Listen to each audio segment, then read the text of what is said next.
Alli. That's how I'm introing this one. Alli, how are you?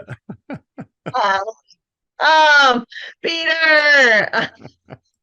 Well, we are rocking and rolling into 2023 and have already been sharing some amazing stories this year. And this episode is to give some main takeaways as well as kind of share where disrupt education is going next. Yeah. So, we just heard from two amazing public school educators in Chicago public schools, Olga and Kareem, in the last 2 weeks. If you haven't heard their episodes, go back and check them out. And yeah, Peter, what are some takeaways from those episodes? Mhm. Well, first I want to thank a colleague of mine publicly who connected me with Olga and Kareem, and that is Derek Purvis, who is a wonderful business educator at Oak Park and River Forest High School. And he had connections with people, always searching those connections that I am not currently connected. I am now, but not connected with. So now we're both connected with these amazing educators, which thank you, Derek, for that. Um, I think one of the things that I took from it and we'll go deeper into this, but both of these educators have side hustles. They weren't supposed to be in education, or they didn't quite choose to be in education, or life situations made it a little bit difficult to get right into education right after college. Um, and sometimes college was prolonged for Olga, I think. So what I really like is they have an outside view of Mhm. I don't know. I don't want to call it reality because I think there's academics and everything, but like, they're merging their side hustles, their businesses, their experiences, and really pushing their students. Um, and yeah, that's what I'm taking away from it. And I think students really respect that at any age to see I had the hardest time with educators who were literally just in the classroom all the time, and that's all they did. Not that there's value in that, but I think we all see the world in different ways, and sometimes these two educators really shared their experiences. And you can be in the classroom from the get go and share your experiences, but a lot don't sometimes. So I don't know. I'm rambling there, but I'm excited. I really loved what Olga and Kareem had to say. Productive struggle. There you go. Right? Like it's amazing. I think that is the very potent phrase from Kareem. And I that was definitely a main takeaway for me as well, with both of them, is this idea of what they brought from they could just see like what they were teaching and how it transcended like the lesson, rather than like, let's just teach these math skills or let's just learn how to read. It's like they could share on the bigger purpose. And I remember Olga talking about, this idea of you can learn from anyone. And it was her experiences with doing nails and all the different aspects of a side business that she could pull into her classroom. And then Kareem, had um these clothing and business entrepreneurship that he brought into the math classroom. And then he would be like, oh, well, these kids don't just need to learn how to do math, but they need to know how to work a spreadsheet. And the only way both of them could see like the bigger picture is because they weren't just locked into the mentality of, I wake up, I go to school, I teach, I go home, and like I don't do anything else. And I'm not saying like educators do that, but it's almost like, in order to get a better education from those in the system, you have to like allow them to create and do things outside of the classroom. You can't overburden teachers with so much to do. I think that was my biggest takeaway. You need to like allow for teachers to get more experiences if they aren't already, without over, because there's so much power in that interconnectedness, and seeing beyond, the curriculum standards or objectives of the day. You can really see where it could apply beyond the classroom. So I thought those were really powerful lessons from our last two guests. Yeah, there was a lot of dreaming in there, I would say. And I don't mean like we're falling asleep dreaming, but I mean like presentations of dreams, right? Like you can do this. And I remember Olga talking about the bus, and taking the bus, and seeing things in neighborhoods, and really like allowing students to dream a little bit, in outside of the status quo situations they feel they're in education, and in life in general. And I think that it comes from, they're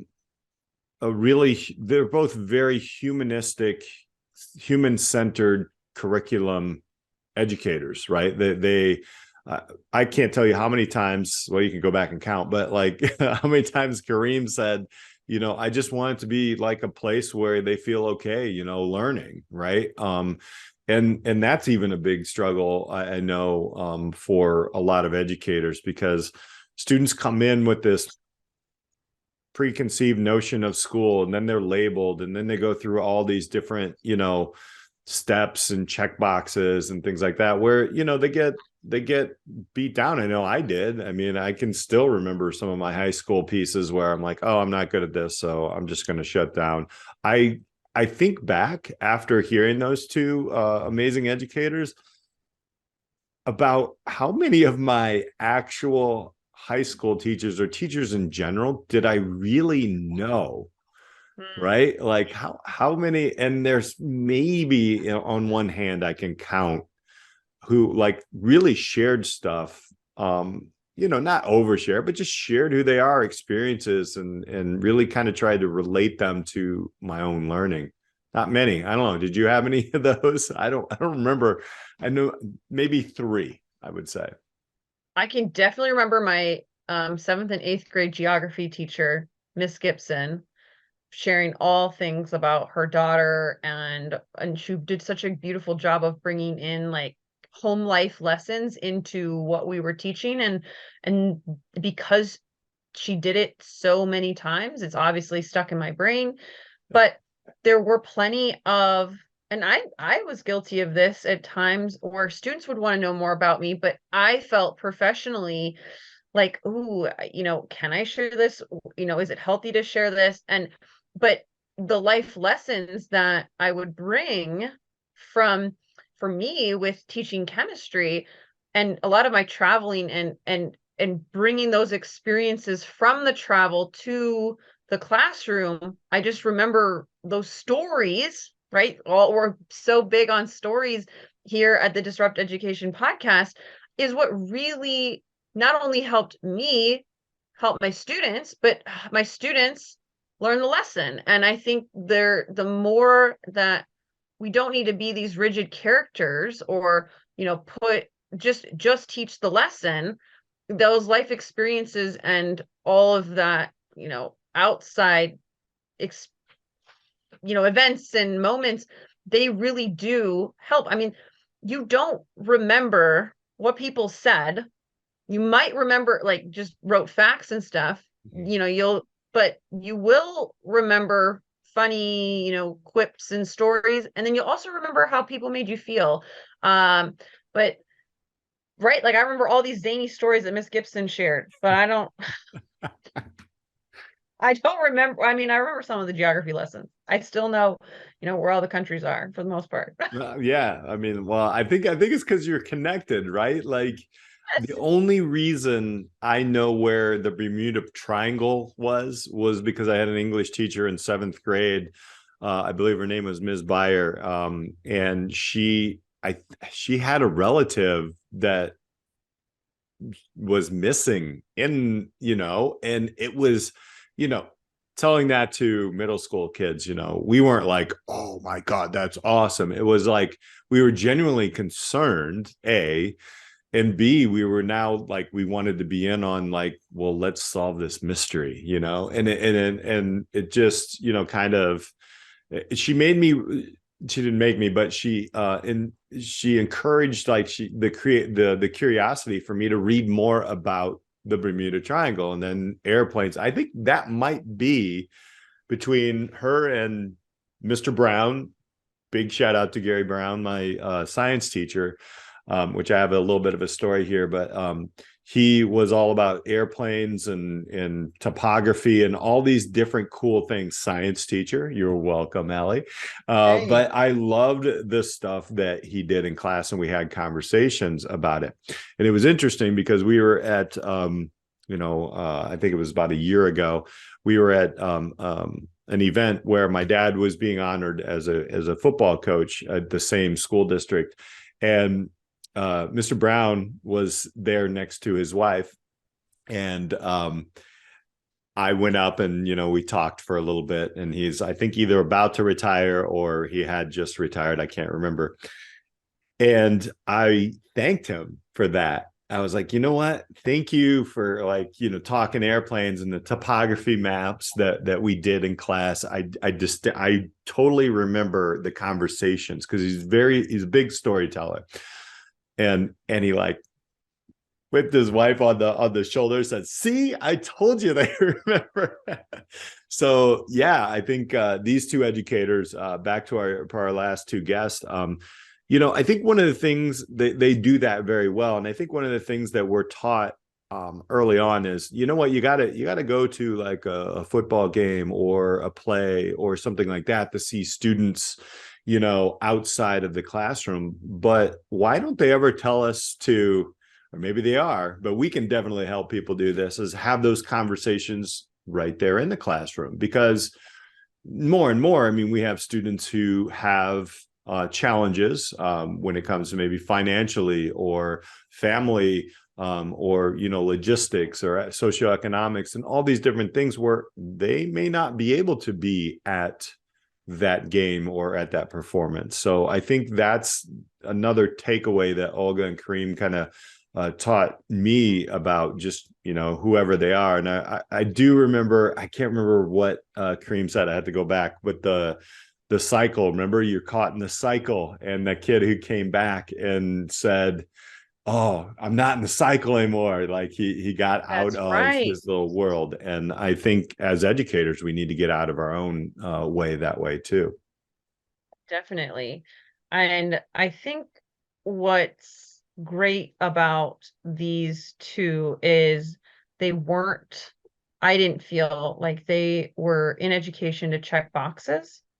And it's so easy to go there and just do your job, check the box, and not think about anything else, because it can be overwhelming. And I know I'm excited for our upcoming episodes where we're gonna shift and hear a student's perspective who we have had on the podcast before, absolutely adore and just love Caden's perspective. And he is going to share some thoughts around what does it mean as a student to go beyond checking the box, and this idea of being an authentic learner and a reflective human being through his own wild experiences. And wow, wow, are we gonna be on a ride for the next couple weeks? Yeah. And these are going to be two. It's a series, so we haven't. I don't think we've done a series yet. Just like two of the same. Have we done that? The same guests. I know we've done our own series, but I don't know. We just had to have Caden on again. So if you haven't listened to Caden's episode from 2022, Romanticize Your Learning, we can drop in the show notes the number. I don't know it off the top of my head. Yeah. But you will fall in love with learning just listening to how passionate Caden is about learning. Right. And we knew we were going to have him on. So he's a high school senior, and we had him on like either right before senior year was starting or right as senior year was starting. And now he's going through there's so many high school seniors out there right now, and then educators who are helping seniors and parents who are helping seniors and upperclassmen kind of decide their next steps. And Mhm. I think his perspective is so unique and it is so powerful. And his ability to reflect on his experiences and then see gaps. It's Yeah. incredible. I mean, it just blows my mind. And he puts so many words on things that I think so many people can't. And it's beautiful because he's like in the moment, but he can like pull himself out of the moment. Right. And so I'm very excited for his series that is dropping.